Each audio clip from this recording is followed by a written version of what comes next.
प्राचीन काल से ही मनुष्य की जीवनदायिनी नदियों को मनुष्य अपना माँ मानता है। और जैसे हम बोलते हैं कि लोग नदियों को अपनी माँ मानते हैं, जिसमें गंगा, यमुना, सरस्वती और नर्मदा नदी को यदि हम माँ मानते हैं और माँ को यदि इस प्रकार की गंदगी में रखेंगे तो ये कैसे काम चलेगा। जैसे आप देख पा रहे हैं कि पूरा क्षेत्र ये गंदगी से भरा हुआ है और यहाँ पर बहुत सारे लोग खड़े हुए हैं और देख पा रहे हैं ये गंदगी आप। और जब इंदौर स्वच्छता में नंबर 1 पर आ सकता है तो उज्जैन क्यों नहीं आ सकता है, क्योंकि विकास सेन और हम दोनों ही सिविल इंजीनियर हैं।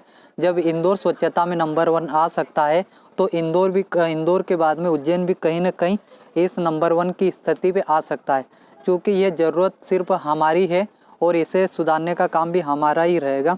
और यदि उज्जैन को स्वच्छता में नंबर 1 लाना है और बाहर से यदि पर्यटकों को ओंकारेश्वर के साथ साथ में उज्जैन की ओर आपको बुलाना है तो कहीं ना कहीं स्वच्छता का ध्यान रखना पड़ेगा और देखना पड़ेगा। अभी आप देख पा रहे हैं वो सामने एक लड़का भी नहा रहा है। अब इतनी गंदगी में कौन नहाएगा, आप खुद देख सकते हैं। ये इतनी गंदगी उसके बावजूद भी आपको नहाना पड़ रहा है, तो ये कहीं ना कहीं बहुत दुखद बात है कि इतना गंदा पानी होने के बाद भी लोग नहा रहे हैं, क्योंकि लोगों की यहाँ पर आस्था जुड़ी हुई है और आस्था के साथ लोग खिलवाड़ कर रहे हैं। तो ये इसके लिए सिर्फ और सिर्फ हम जिम्मेदार हैं।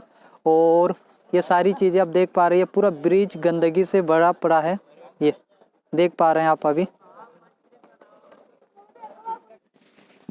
मुझे नहीं लगता कि सिपरा नदी में या किसी भी नदी में फूल, पत्ती, दिए या ये दोने पत्तल डालने की बहुत ज़्यादा आवश्यकता है।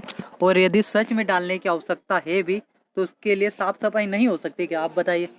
देखो, इसमें कचड़ा या दिल ये तो शुरू से ही चलता आ रहा है कि लोग इसमें दिया अर्पण करते हैं, फूल मतलब चढ़ाते नर्मदा हैं। जी में ये या कोई नदी पहली पे बार तो नहीं हो रहा है, तो प्राचीन मतलब शुरू से ही जब से ये श्रद्धा हुआ है तो अनादिकाल। इसको तो नहीं रोक सकते। हाँ।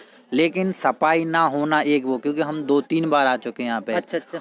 और 2-3 बार आ चुके और हमने सारी नाइट यहाँ पे मतलब अपने रात यहाँ बिताई है पूरी घाट पे। ऐसा भी नहीं उस टाइम पे भी हाँ, कोई सफाई कोई वाले सफाई नहीं। कोई सफाई जबकि वाले नहीं आए थे। इंदौर मतलब जो उज्जैन अपना धार्मिक स्थल और ज्योतिर्लिंग है, 12 ज्योतिर्लिंग में एक आता है और यहाँ पे कोई सफाई नहीं दिखती, ना कोई कर्मचारी। अभी भी पूरे घाट पे कोई एक कर्मचारी नहीं आपको भी नहीं है दिखेगा कि कोई कहीं कुछ गंदा काम कर रहा कहीं भी तो कुछ उसको रोक सके। मतलब रोक टोक वाला नहीं है। और दूसरी बात, हम खुद भी उतने जागरूक नहीं है। और जागरूक होने के साथ साथ में ये सारी चीज़ें गंदगी होने का कारण यही है कि हाँ जो भी व्यक्ति आ रहा है वो जागरूक ही नहीं सफाई को लेकर। और दूसरी बात, यहाँ प्रशासन रोक टोक नहीं कर रहा ना। रोक टोक बिल्कुल ही नहीं कर रहा है कि मंदिर ट्रस्ट या कोई ऐसा रोक टोक कर दे कि भैया यहाँ पर इंदौर वो उज्जैन नगर निगम प्रशासन ये कुछ ध्यान ही नहीं दे रहे। बिल्कुल सही बात है। तो आप थोड़ा सा धार्मिक स्थल उज्जैन महाकालेश्वर के स्थल को यदि सच में बहुत ज़्यादा आकर्षण का केंद्र बनाना चाहते हैं और इसे बनाए रखने के लिए आपकी जिम्मेदारी है, मेरी जिम्मेदारी है, हम सबकी जिम्मेदारी है। जी बिल्कुल। धन्यवाद साहब।